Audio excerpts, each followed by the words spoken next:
nimeambiwa kwenye ujenzi wa shule ya wavulana ya Katavi yalinunuliwa mabati yasiyofaa. Nani aliyeagiza haya mabati? Takriban milioni 198, karibu milioni 200 mmenunua mabati yasiyofaa. Nani alienda kununua? Serikali imetoa fedha nyingine ya kwenda kununua mabati yanayofaa, ili hali ilishatoa fedha. Nani alienda kununua? Mkurugenzi yuko wapi?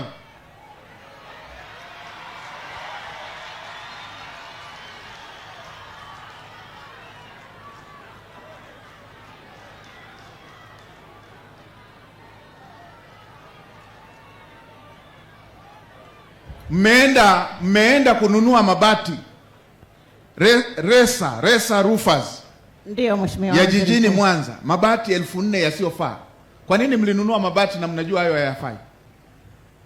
Na fedha hii milioni 200 ambayo mlinunua, kwa nini serikali itoe fedha mara mbili kwenye jambo hilo hilo? Mheshimiwa Waziri Mkuu, ni kweli hizo bati zilinunuliwa kwa mzabuni ambazo nani aliyeagiza bati ambazo sizo zinazotakiwa kutumika? Mheshimiwa Waziri Mkuu, ni watumishi ambao waliweza kusaini na kumlipa. Nani aliyesaini? Kwenye mchakato wa manunuzi mpaka ulipaji. Nani aliyesaini? Nani aliyeagiza? Nani alisaini? Mnaagizaje bati ambazo sizo zinazotakiwa kutumika?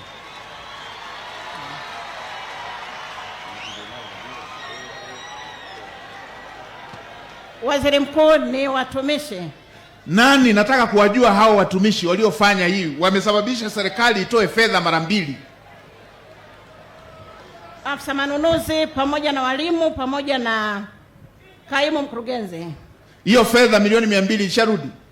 Bado Mheshimiwa Waziri Mkuu.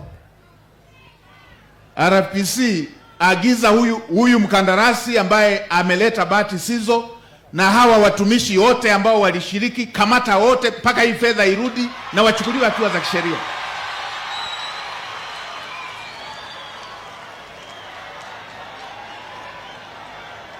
Mambo gani ya kijinga ya aina hii?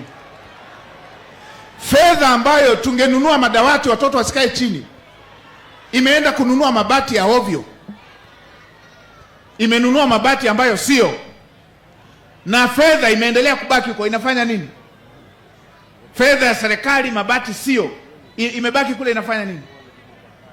Na wewe ndio mkurugenzi, umechukua hatua gani? Mheshimiwa Waziri Mkuu, mzabuni tunaye aliendelea na tuliendelea kuwasiliana naye arejeshe pesa zote.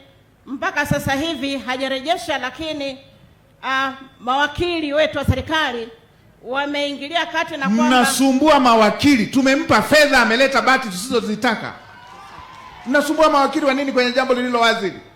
Kamanda, mwelekeze kamanda mwenzako akamatwe, asiwe huru mpaka arudishe hii fedha.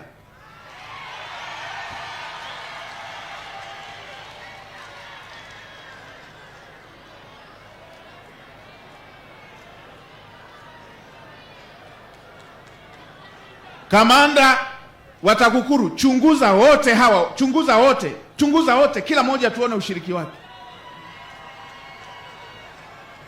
Mnatumia wakandarasi marafiki zenu kutanguliza fedha ya serikali ili mgawane.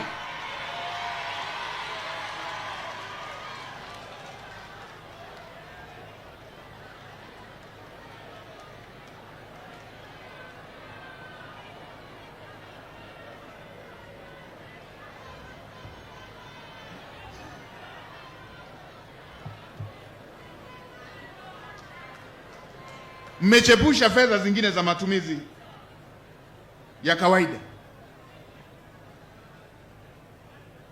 Yule mkandarasi asiwe huru mpaka hiyo fedha irudi ya serikali hapa. Hatuwezi tukaanza kubageni fedha ya umma, fedha ya ulipa kodi. Hatuwezi tukaanza kubembelezana, kubageni. Hatuwezi kubembelezana fedha ya umma. Hivi ninyi mnajua Watanzania wanaolipa kodi wana maisha gani?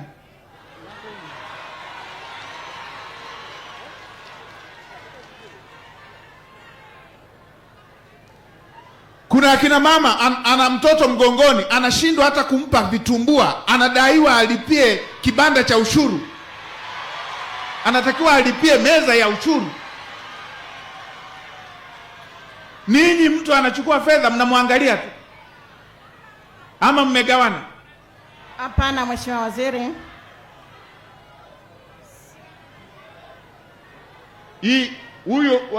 Huyu akamatwe na hawa walio saini wakamatwe, fedha hii irudi na wachukuliwe hatua za kinidhamu.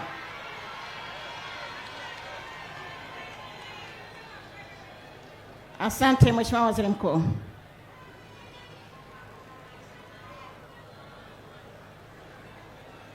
Mnipe asante baada ya fedha kurudi.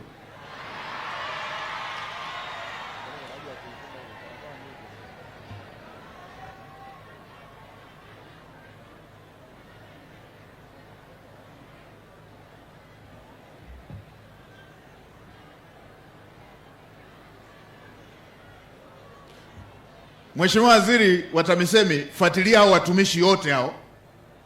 Likishaisha hilo la jinai la jinai wafunguliwe na mafaili ya kinidhamu.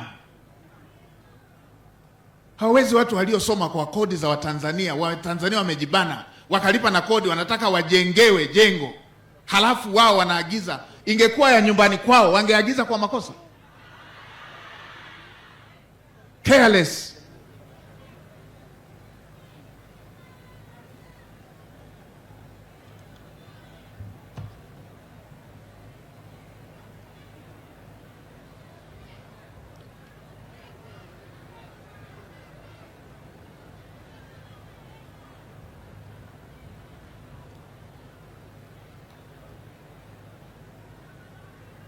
Watu ambao wamefanya kazi halali wanawadai, halafu wezi mmewaachia fedha.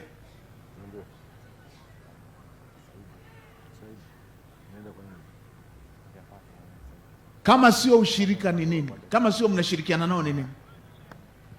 Niambie. Asante.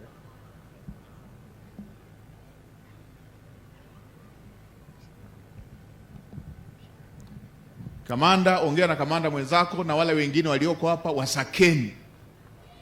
wasakeni wote wakamatwe,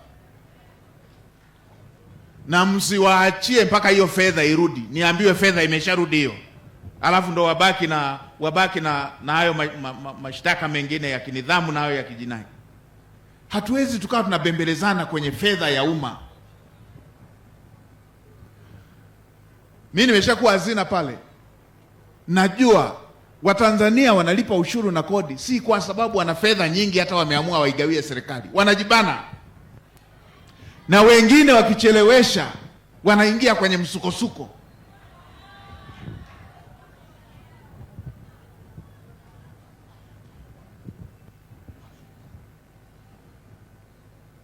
Na mimi nimepitia haya maisha ya Tanzania, najua kuna familia kuipata 20,000 ni kazi.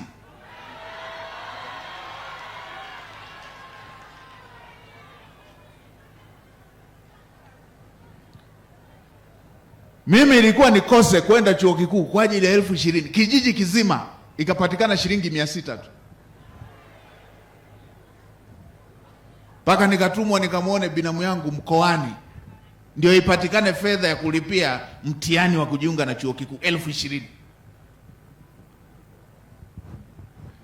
Lakini Watanzania hawa wanajibana, wanataka shule yao ijengwe, wametoa kodi.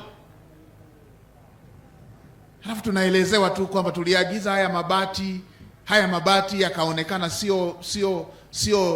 sio yale yaliyoelekezwa, kwa tukaomba hela nyingine serikalini.